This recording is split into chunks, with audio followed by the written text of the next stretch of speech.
इस पूरे विजुअल्स से लगता है कि एयरक्राफ्ट को लॉस ऑफ पावर है।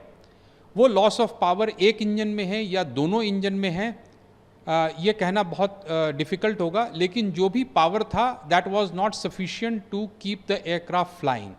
उसको तो ये जो लॉस ऑफ पावर है, अगर हम इसको दो भाग में डिवाइड करें तो एक तो है टेक्निकल के इंजन के मैल फंक्शन, बहुत रेयर है कि दोनों इंजन का लॉस ऑफ पावर साइमल्टेनियसली हो। दूसरा है जैसा कि वो हडसन रिवर वाले में हुआ था, loss of power on both engines हुआ था, but that was due to bird strike के वजह से हुआ था, दोनों इंजन लॉस हो गए थे। ये इंजन एयरबस 320 से बहुत बड़ा है और बर्ड हिट से भी दोनों इंजन का स्ट्रेट अवे एक साथ ख़त्म होना in 1 minute duration is very rare.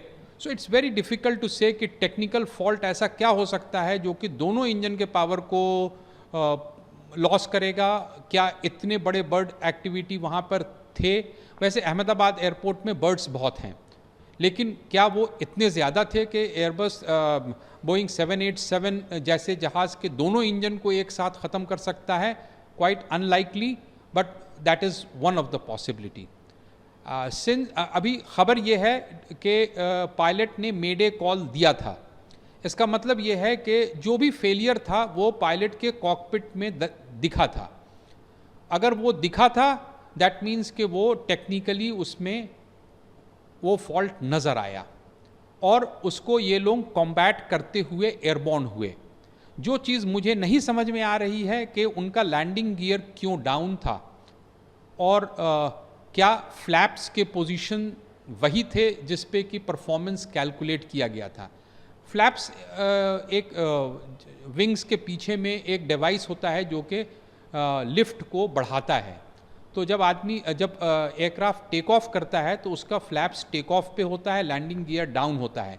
जैसे ही एयरबॉर्न होता है तो लैंडिंग गियर को अप किया जाता है।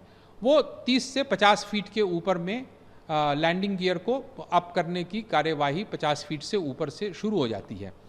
और इस केस में लैंडिंग गियर डाउन है। पॉसिबिलिटी के एयरक्राफ्ट का engine power loss was detected before hand. अब टेक्निकल फॉल्ट के साथ अगर कोई मिक्सअप ऑफ पायलट एक्शन हुआ है कॉकपिट में तो वो CVR और FDR ही बताएगा।